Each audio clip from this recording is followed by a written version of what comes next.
What's up, guys? Welcome to another NBA Rundown brought to you by Run Pure Sports and Run Pure Bets. And we are joined today. Tyler's with us as always. But we got JSU from the DFS side, and he's going to give us some thoughts on tonight's game. JSU, how you doing today? You ready to break these games down? Yeah, like I was telling you guys, I'm good to go. I feel good about this three-gamer. I wish we had more games to talk about, honestly, but I like it. I like these three games. Not the most exciting games, I would say, in the three-game slate, but I think the Lakers-Bucks game is going to be extremely exciting. I don't know about the other two. Yeah, I think the Knicks-Warriors is fascinating in its own way, and I think the Jazz-Pelicans would have been a lot more fun if we hadn't just seen it 2 nights ago, and it wasn't a very good game. But Tyler, back on the show, me and you, we've been in a little downswing.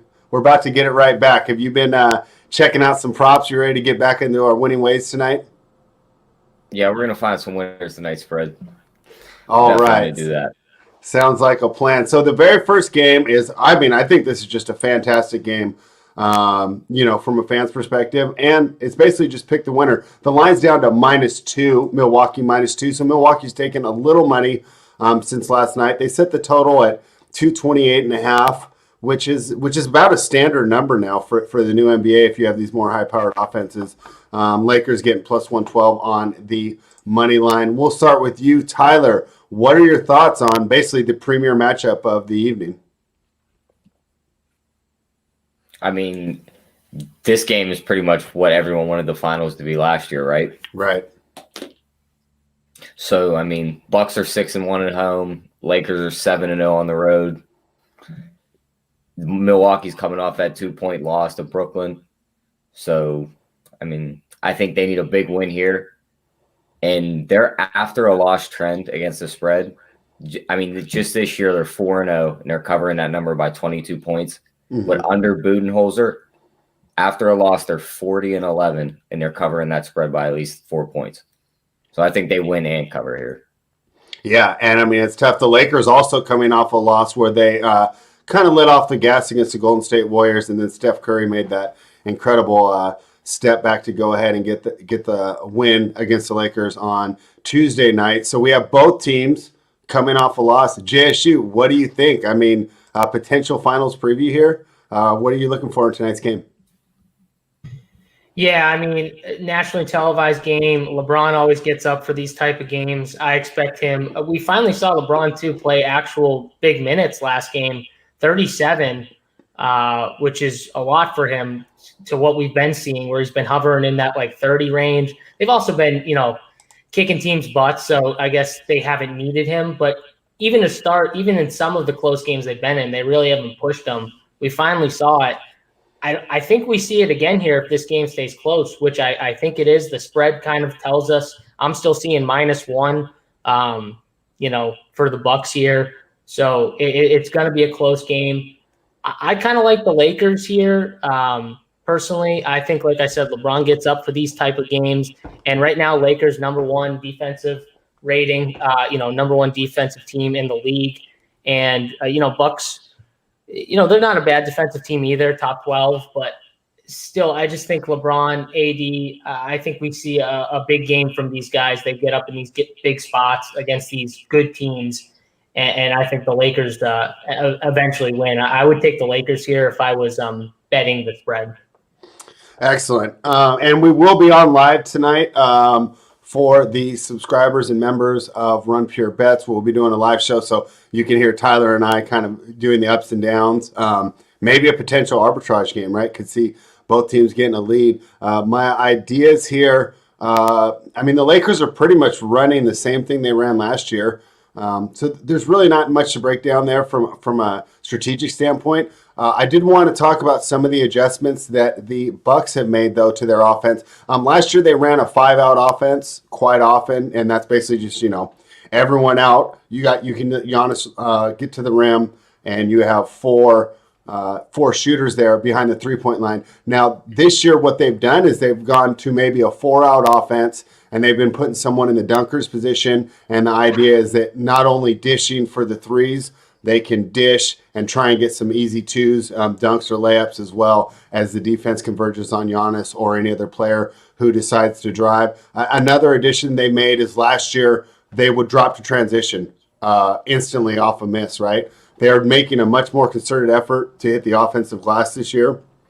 And it's shown, and it's helped the offense on some poor shooting nights. So that's something interesting to look for as we see some of the adjustments Milwaukee has made, after coming up short the last couple of years. I really do think this is a tough game to call. I mean, I think that it's one of the few games in the NBA we don't have to cap motivation, right?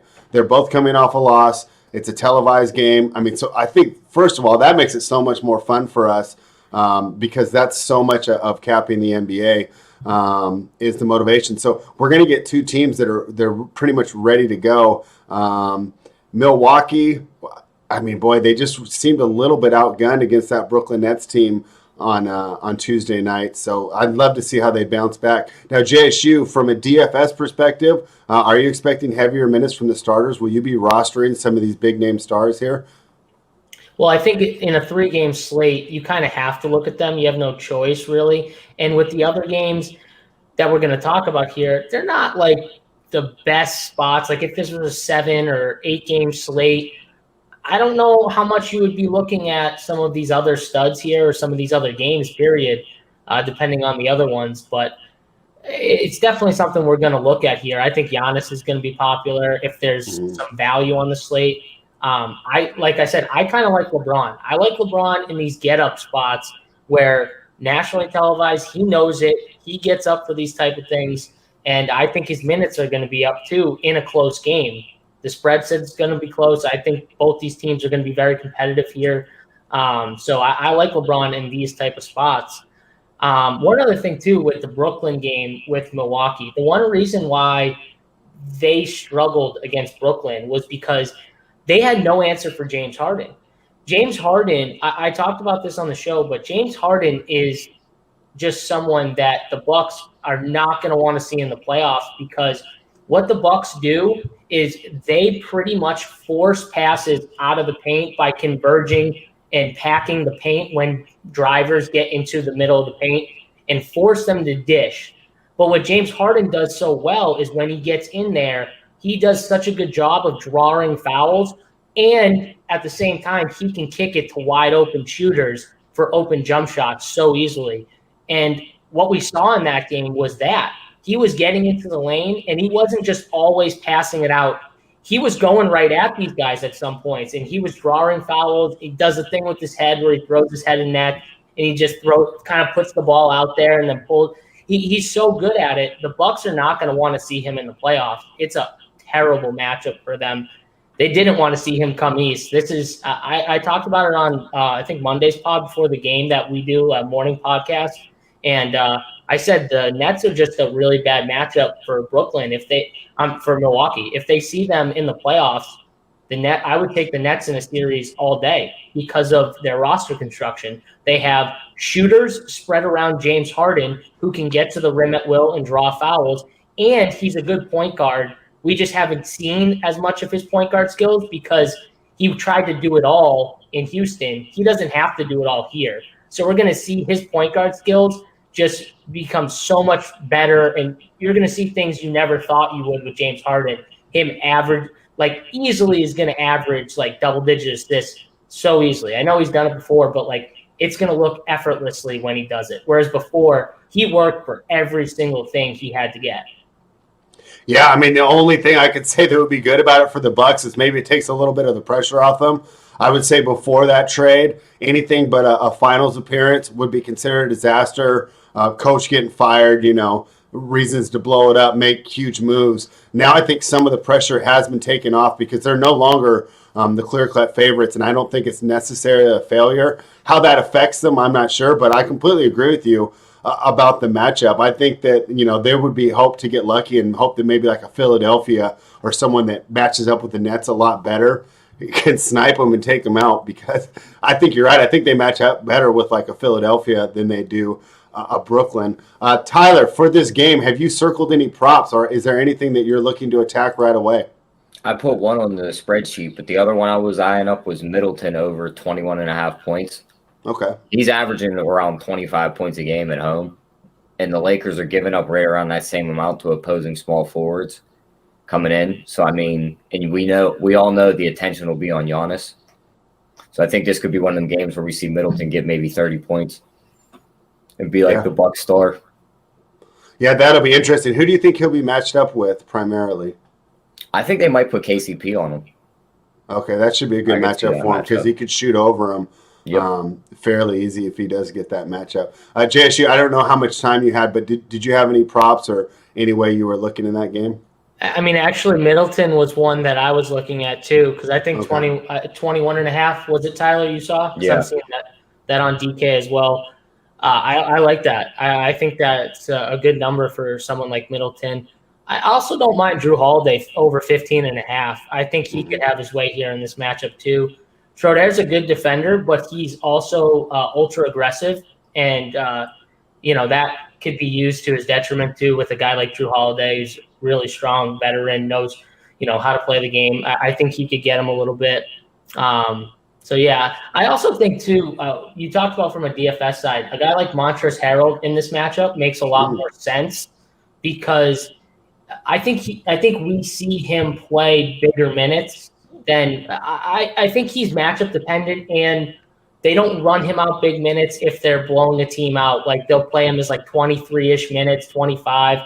But I think you could see in a close game his minutes get extended 28, 30, something like that, because he's a versatile big. If he gets switched onto a guy like Giannis or a Middleton or any of those guys, he can guard them. And Brook Lopez on the outside, which Brook Lopez likes to hang out at the three-point line, so you don't have to worry about Brook Lopez beating you on the boards or anything, or offensive boards most of the time. He's on the three-point line. So Harold can guard him as well. Even though he's an undersized big, he can get out there and guard him. Whereas that's going to be tough for Marc Gasol to do. So I think this matchup actually sets up perfectly for Montrezl Harrell to get bigger minutes. It's a tough matchup for him on the offensive end against the Bucks, but it sets up well, and his price tag on these DFS sites are down because his minutes have been up and down and his production hasn't been great. But I think that's something we could jump on and take advantage of here because he does set up well, in my opinion, to play more in this matchup. Yeah, that's a fantastic look there. And one thing you mentioned about Lopez not necessarily hitting the boards, it was funny when I mentioned their increased intensity or idea of wanting the offensive rebounds. It's the shooting guards. They're hitting the glass. They'll have either the guy in the corner or the guy in the middle spot kind of cut towards the rim and then come back into transition.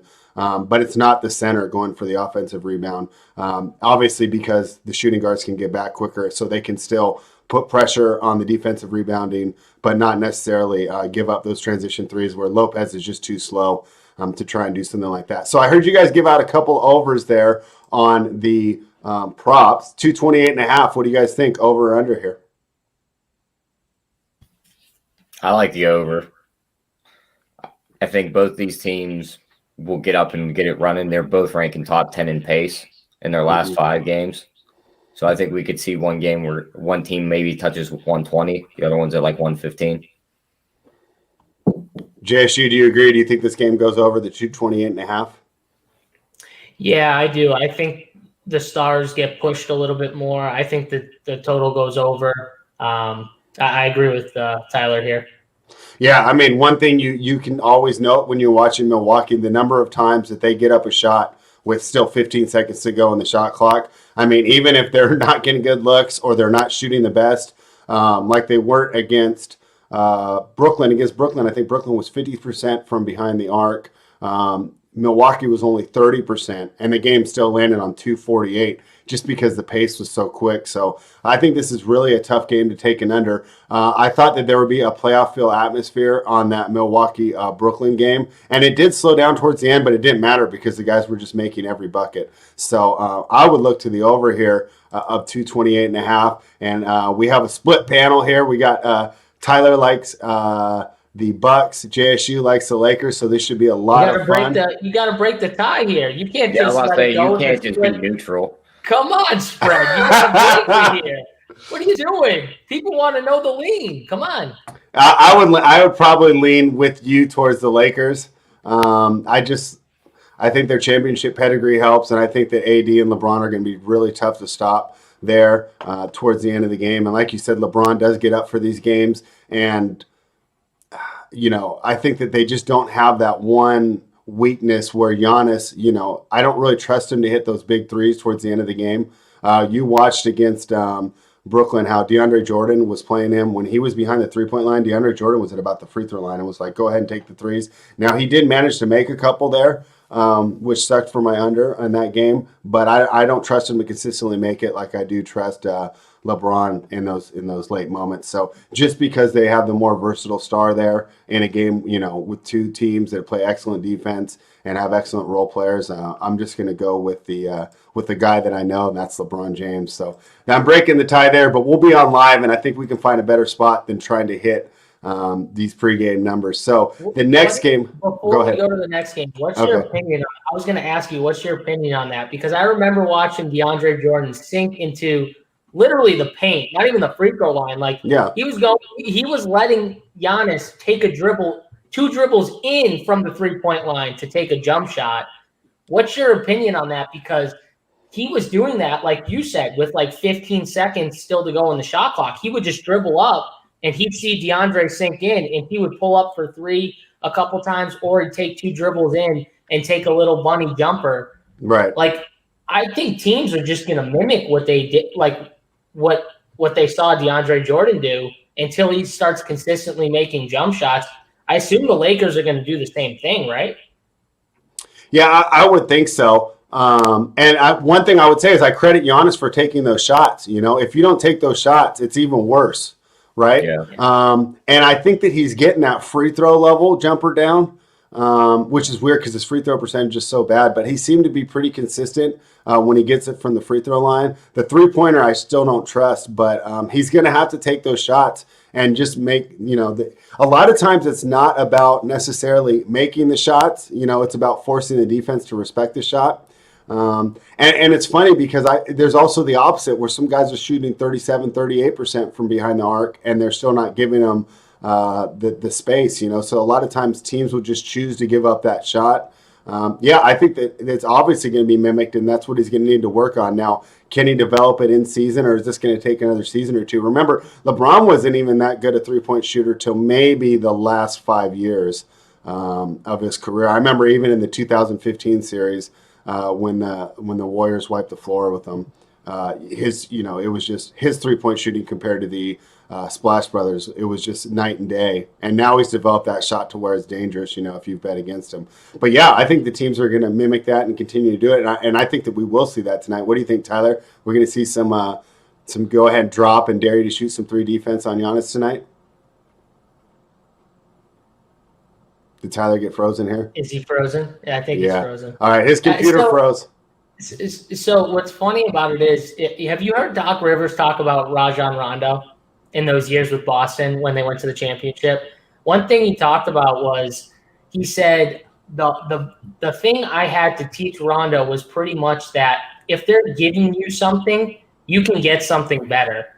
And when I always played, I remember, I grew up playing basketball. All my brothers, we all played basketball. One thing my brother always said to me, and he was a really good basketball player, was if a defender is giving you something, 9 times, never take it. You would get in. So I know NBA is a little different with if a dude's dropping into the paint, you should probably take the bunny jumper. But Doc Rivers would talk about it with Rondo, where he would just say, dude, you can get a better shot. And I think it would be interesting to see someone like that coach Giannis, where he could kind of teach him how to get even better shots, stuff he could, better shots he could make, maybe using the glass more. He comes straight on to the basket and they just sink right in. And, maybe it's something where they need to clear one side out and get him. Maybe he can get a little floater off the bank. He doesn't have much touch, but it's something where he's got to learn some type of shot that he can consistently go to. Because if you remember, Rondo was really good with that little floater. He started to master that floater. That was something that Doc Rivers, You don't have to take the mid-range jump shot. You can get a better shot. That floater was his better shot. Giannis has to figure out what his shot is. It's not the three-point shot, though, I'll tell you that. Then maybe it's the free throw shot, like you said, because he's hitting that a little better. He's got to figure out what that shot is, though, and master it. Yeah, no, when you bet against Milwaukee and you see him take that three-point shot, you feel like it's a win, even if it goes in, because I just don't trust him to make it consistently. So you think that he should just go ahead and attack Jordan regardless and just get ahead of steam if he's giving him that space? Like I said, I think he's got to learn something, whether it's the floater, whether it's clearing out a side and getting that little bank shot, like use the backboard and get a little bank shot going from 15 feet. Like, I don't know. It's got to be something, though. Maybe it is the free throw shot, but you got to master it, whatever it is. The three-point shot is not the shot, though, he should be settling for, in my opinion. Yeah, I always win it. He throws up that three, I feel like it's a win. If I'm against him and if I'm rooting for him, I'm not really too happy about it, even if it goes in. So, Tyler, now we're going to move on to your favorite team. The New York Knicks are out here in my neck of the woods, Northern California, taking on the Warriors, coming off a pretty easy win against a team that I think is pretty good in the Spurs last night. I was surprised. I mean, I was on the wrong side of it, and I wasn't necessarily like that surprised that I lost, right? Because it was a pick'em game. But I was surprised at the ease in which the Warriors won. Do you think the Knicks are going to be able to provide more resistance than the Spurs did last night here? Yeah, I think they will. I mean, just the back-to-back factor of them playing last night on tired legs now. I think the Knicks have a better shot than what the Spurs. Good. I was going to say the only thing about the back-to-back, the Warriors have only played one back-to-back so far this year, and they blew the Kings out by 30 in their back-to-back. So I'm not necessarily as worried about it as maybe I normally would be. I think it could be just because of the easy style of play that they have. They're not a super physical team. I don't know if they get beat up as much. Other than Draymond, you don't see a lot of physicality from that team. So that's interesting. JSU, what do you think about this game? Do you think the Knicks have a chance here against the Warriors team that started off looking like a lottery team and now looks like they have potential to make some noise in the playoffs? Yeah, I think that for this game, like you said, I'm not really worried about the back-to-back as much for the Warriors here, but I do kind of like the Knicks. Now, I know that spread has come down a little bit. What were they, plus 5.5 earlier today? And it's down to 4.5 now. Yep. I do think the Knicks can keep it close. Knicks have been really good defensively this year. Top team in defensive efficiency, one of the top teams. And that's new for the New York Knicks. You know what I mean? We're not used to seeing that from Knicks teams here. And I think this is a spot where they can at least keep this game close. Maybe they can win, but I think they can at least keep this game somewhat close. So I do kind of like the Knicks here in this spot, plus the points. Obviously, it would have been nice to get it early in the morning. But, yeah, I kind of like the Knicks. Yeah. I kind of like Golden State here. I just think that they're on a roll now, and they play so good defensively that I really like what they've done with this team. Things that have happened, basically, to make them look from a lottery team to a, potential, playoff, causing some problems for the best teams, is really the emergence of Andrew Wiggins and Kelly Oubre Jr. Andrew Wiggins has returned. He's averaging over the last 5 games 22 points a game. He's 40% behind the arc, and the most important stat is 37% holding his opponents to on the players that he's covering. So if he brings that type of defense, it's just fantastic for the team. Oubre is starting to come after a historically bad start, returning to the player that made such a big impact for Phoenix last year. And then we talked about it before we went on the air, but Draymond coaching up James Wiseman, it just seems like he's getting better every game. Last night they put him in the dunker spot. I think he had 6 dunks that were assisted. Basically, he stayed in the dunker spot. They collapsed on the defense. They flipped it to him. He's right there. And then he grabbed a 7th dunk off an offensive rebound, finished with 20 points total. If you can get that out of your rookie center, that's just fantastic. So that's why I lean Golden State here. The total 214.5. Seems a little low, but then when you're going against New York, who number one, is going to give you the effort on defense, or you're going to get benched by Tibbs, and they do play that slower pace, which seems to affect totals more than even shooting percentage. So I'm not sure what to make of the total here. JSU, did you have a lean on this 214? Yeah, this is a tough total because, like you said, it's low. Knicks are dead last in pace, obviously. But Golden State has been one of the top teams in pace. So it's kind of like a pace-up spot here. I guess two teams with contrasting styles, which one ends up. I think I'd honestly might take the over on this total here if I had to lean one way or the other. But it's close for sure. All right, Tyler, spread lean, total lean. What are you thinking here? I mean, I think the Knicks cover. I think there's a good chance they could win this game outright. Wow. And I actually lean under here. I mean, both teams rank top 6 in opponents' three-point percentage and field goal percentage. And the big outlier here between these two is Golden State ranks 26th in opponents' rebounds, to where the Knicks are grabbing, I think they rank top 3 in rebounds. So they should just be able to out-rebound Golden State all game. I think this game goes in favor of New York's pace, which is going to be a lot slower. And I really like the first half under at like a 109.5. Because if you look at both these teams' first halves this year, the Knicks are 6-2 to the under on the road, 9-1 in their last 10, and the Golden State's 5-1 to the under at home, and 7-2-1 in their last 10. Now we're going to be on live for this, Tyler. Do you think that we're just going to see who's imposing the will?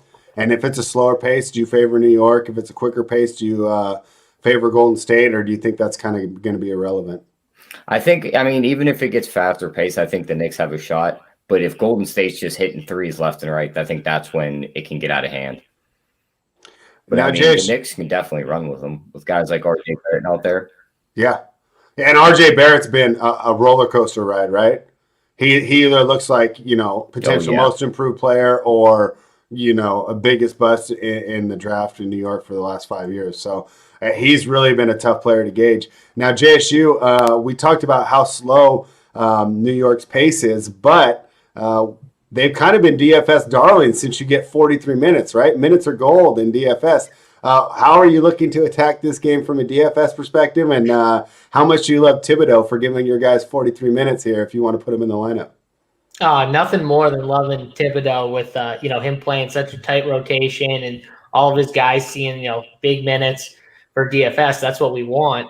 I think one big key in this game, Austin Rivers is doubtful. Alec Burks is probable to play.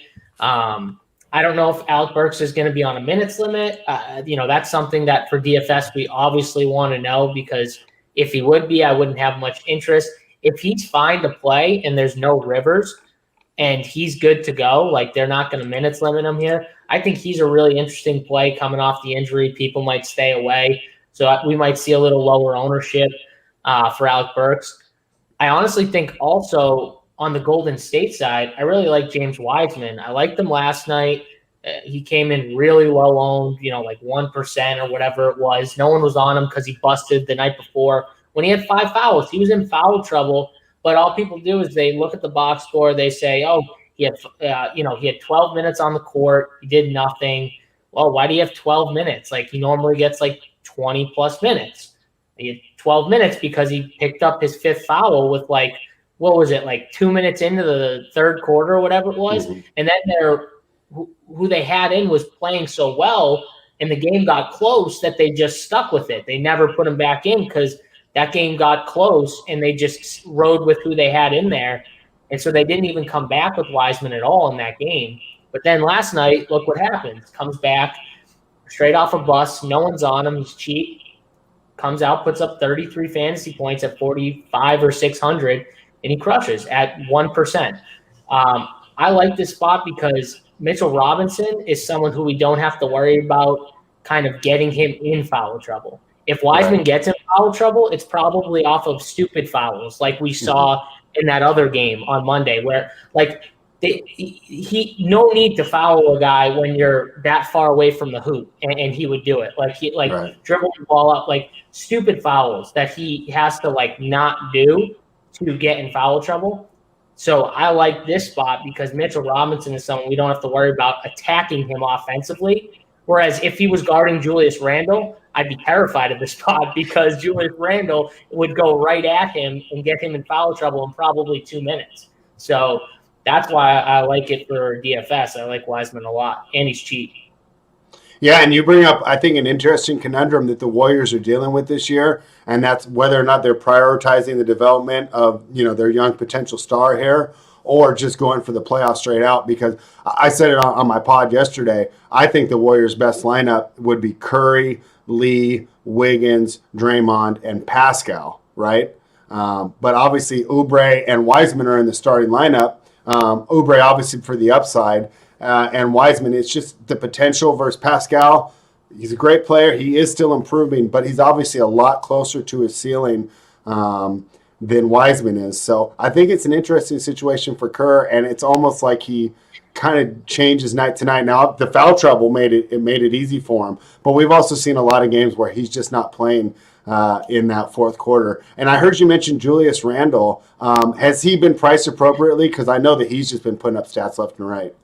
Yeah, he's definitely priced appropriately. He's up towards that 9K range, okay. Upper 8, 9K range on all the sites. So he's definitely priced up. He's got a tough matchup against Draymond. Now, Draymond is a tough defender. I know Julius Randle, he's going to see all the minutes. You don't have to worry about that. He's safe from a minutes perspective.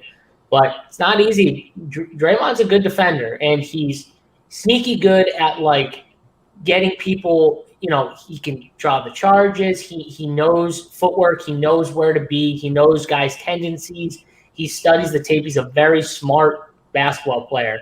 So he kind of that's one thing I worry a little bit about. But, again, the minutes are so safe that I don't worry as much with Randle. But just in general, I do think it's something to note just because Draymond is really good defensively. I think the other thing, too, with Wiseman and Kerr and why they have him starting, I think they like him with Draymond. Exactly. Definitely. I don't think they like him on the floor without Draymond. Draymond is good for him because, like I said, Draymond is a smart basketball player, and he is like the leader of that. He's telling them where to be, what to do. You heard that mic'd up thing from that game a couple nights ago where he's telling them, like, bro, you're open court against Marc Gasol. I'm going to throw you that ball every time. I don't care. I don't care. I put you in a bad spot, but I expect you to catch it, do a little spin move, and finish. So that to me, that's why I think it is. Because I agree with you right now. I mean, Eric Pascal is a good basketball player. He's a solid player all around, good defender. But Wiseman's upside and ceiling is so ridiculous. People don't even understand it yet. Right. And once he gets it, him and Draymond are going to work so well together. Right, and when you talk about his upside, no one not knowing, Draymond even said, I think that I understand his upside more than he even does. And that's why he's been so hard on him and basically just taking him under his wing and trying to develop him. So that's another fun storyline to look at tonight. I think this is a great matchup for two teams that aren't necessarily, the Milwaukee LA game is a potential finals preview. This obviously is not, but I still think it's a lot of fun. Tyler, player props. What do you think? Have you found a way to attack this game from a player prop perspective? The only one I picked out was just the one we've been going to all year, the Randle over. The Randle assists. Yep, it's still 5.5. Yeah, he's averaging right around 8 in away games. Just like JSU said, Draymond's going to be all over him defensively. I think that's going to force him to pass a lot more. Having Alec Burks back, a nice three-point shooter standing behind that three-point line, I think he can find him for a couple open looks. I think he could soar over that number. All right. I can't argue there. JSU, did you take a look at any of the props for this game? I love the assist call by Tyler. That's a nice find.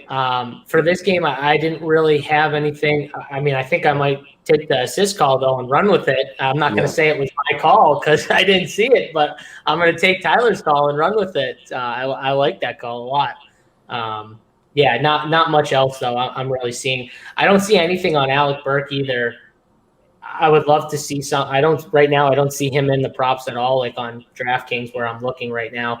But if we get like he's not on a minutes limit, I'd love to see some props on him because I would like him here. Yeah, and for all we know, Tom Thibodeau might think that minutes and limit together is a curse word, and you shouldn't be saying it. So Yeah. I would lean right now that he does not have a minutes limit. The last game that we're going to look at is the Pelicans and the Jazz. Like I said on our warm up, I think this would have been a lot more interesting if we didn't see it 2 nights ago, and it just wasn't a very good game as the Jazz hit 21 3-pointers. Pelicans kind of kept it close in the first half, and the Jazz completely blew them out in the third quarter. The game wasn't even close towards the end, and the Jazz are, to me, they've sneakily become the clear-cut best team in the West right now. I think that the two LAs are at the top, and I think that preseason when we were doing all our previews, we had the Nuggets hanging around number 3, and I would say at this point of the season, the Jazz are clearly the third best team, and they're kind of flying under the radar just because of the amount of attention that the two LA teams are getting. But boy, I really like this Jazz team a lot. They started off 4-4. They've won 6 straight since. They're 10-4 right now. Boy, it's really hard not to like them. The only reason I would say that you go for the Pelicans is a lot of times on these home and home, or these back-to-backs or whatever you want to call it, where they play the same team at the same arena, they have zigzagged way more often than not. But if you watch that game on Tuesday night like I did, it's really hard to find reasons to like the Pelicans. And when I watched that game, I really don't know about the coaching choice of Stan Van Gundy. He doesn't seem to be making the team better at all. I don't really like the way that he's using Lonzo Ball. As Lonzo Ball's kind of switched more to a shooting guard, it seems to be way. It doesn't seem to fit his skill set. And the other thing that they've done to de-emphasize Lonzo is he's running so much slower. They went from one of the highest paced teams to one of the lowest paced teams. Why are we doing this with a young team, especially when you have what's Lonzo's biggest strength, right? It's his vision in transition and his ability to basically get the ball, not just to the guy, but right where he can catch and shoot. I mean, those perfect dimes like we see in football where you're leading your receiver. I mean, that's what Lonzo can do. Now you've put him in a half-court set as a shooting guard, and he had nice shooting last year, but he's regressed to where he was his first 3 years, right, as a 30% three-point shooter, so he's almost a liability on the floor. Alexander Walker has been the lone bright spot as a surprise for this team. He's coming in playing great, and I read a lot of the Pelicans stuff. Go on their subreddit, check out all the comments in their section on The Athletic, and they seem to love this guy. They all want him to take his spot. That doesn't seem to be happening yet, but boy, it's hard to argue with them that maybe he should be in the starting lineup with Bledsoe. Zion's been doing great. Ingram's been doing about the same as last year. Steven Adams, is a nice pickup, but overall, it's really hard to like this Pelicans team. Can either of you guys tell me why I'm wrong and I should be looking to take the +7 here? No, I mean, I can't tell you you're wrong. I was going to say the same thing about Lonzo with the pace.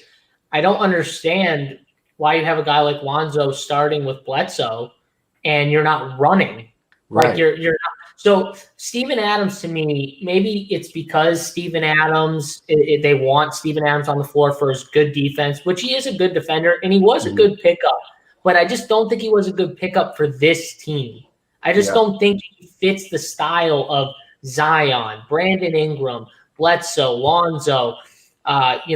It just doesn't fit to me. All these guys, what do they don't do well besides Brandon Ingram? Because he does most things very well. They don't shoot. They're not good shooters. Zion's not a shooter. Bledsoe's not a shooter. Lonzo's not a shooter. So, yeah, of course, all these beat writers are like, let's put Nickeil Alexander-Walker in over Lonzo or Bledsoe or whoever because he can shoot. He can do the things. He's not as good of a quarterback as you want to say that Lonzo is. He's not a good playmaker as Lonzo is, but they're not using Lonzo that way. They're using him, like you said, as like a 2-guard almost, and it just doesn't fit his style of play. So of Alexander Walker on this team actually makes more sense to play over these guys, the way they're using the team, the way they're running, or the lack of running, really. So I understand that. to me, it doesn't make sense. You got like your stars, like Zion, cannot shoot. They cannot shoot from the outside. They can get to the paint, though. You should be running. And I don't know if that means Steven Adams shouldn't be seeing as many minutes as he's seeing. Because, like I said, I think he's a starting center. I just don't think he should be starting for this team. I just don't think, he should be playing as much for this team. This team should be running in transition as much as possible. They should be one of the faster teams in the league, not one of the slower paced teams in the league. And they are. Them and Utah are both 25th and 26th in pace. That they match up against Utah, and Utah's just better at this game than New Orleans is. So Utah is going to win most nights against this team. Yeah, I mean, it's really disappointing to see Stan Van Gundy implement what I consider to be like a 2010 offense in 2021. To me, it's just not working. Tyler, what do you think? Jazz steamroll tonight, or the Pelicans going to zigzag their way back into this? I mean, I've highly doubted the zigzag. I mean, JSU hit everything on the head with this Pelicans team. Steven Adams just isn't the right fit. He's almost just that wrench in their wheel and just stopping everything they were doing last year with running. But this Utah team, with the way they're shooting the ball over their last 5 games, almost 50% from the field and almost 45% from three, and ranking second in rebounds, they should be able to just steamroll this Pelicans team again. But I think we can get a better number live. Yep, and we'll be on it, and that's what we're going to be looking to do. So hopefully the Pelicans get off to a hot start. We only have to lay like 3 or 4 there in this game. Yeah, and another thing that I think is being overlooked, is because, our guy Shaq loves making so much fun of him, is Rudy Gobert and his effect on that half-court defense. That in their half-court defense, the Jazz are just fantastic. So if this game is close, that just presents another problem for the Pelicans, as I think Brandon Ingram's the only one I really trust to get me quality looks out of the half-court set. So, I lean Utah here. I don't like lane 7 generally, but I'm just kind of down on the Pelicans, and I'm really down on their coaching choice. I really think they brought themselves back, by choosing Van Gundy. I liked what Gentry was doing with this team a little bit more. The over-under is 216, and with both these teams being about slower in pace, it seems about right. Did you guys have a lean either to the over-under here? I'd probably lean under, but I'm not going to have a play on the total here. All right, JSU, what do you think? I would lean under as well. All right, so slow pace, we lean under. Does that mean that there's not going to be many guys in the lineup, JSU? Yeah, this is a spot for DFS where the Pelicans guys, what's happening is Alexander Walker's come in. He's taken some of these minutes. Now, in a closer game, does Lonzo get 30? Does the minutes flip a little where Lonzo doesn't see, or Bledsoe doesn't see 24, they see 30, and Alexander Walker sees like 24?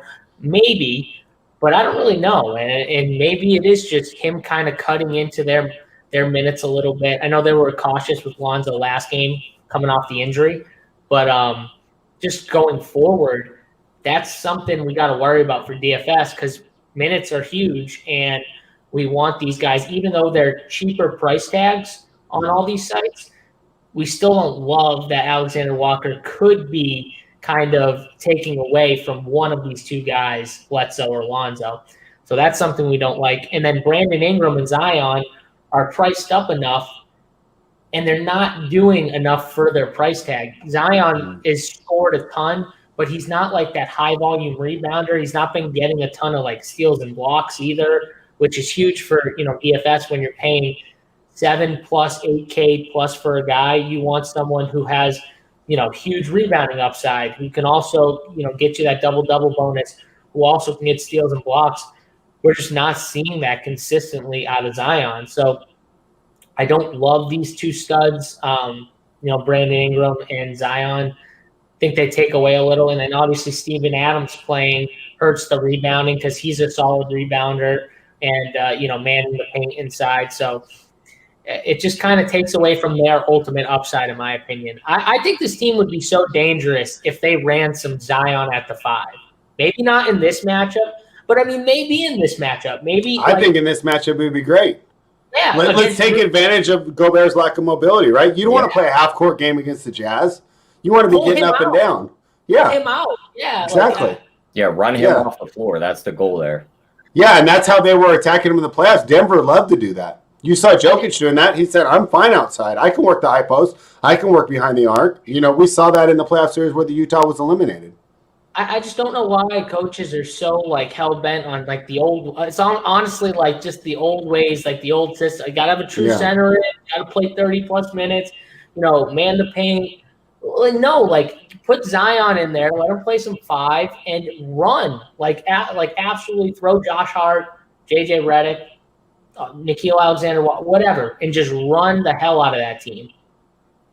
Yeah, I mean, I think Van Gundy's been the biggest coaching disappointment this far in the season, and boy, if I'm in New Orleans, I'm trying to get him back in the booth here pretty quick. Yep. He wasn't that a bad commentator, but this coaching just seems like it's 10 years behind how the NBA is currently played.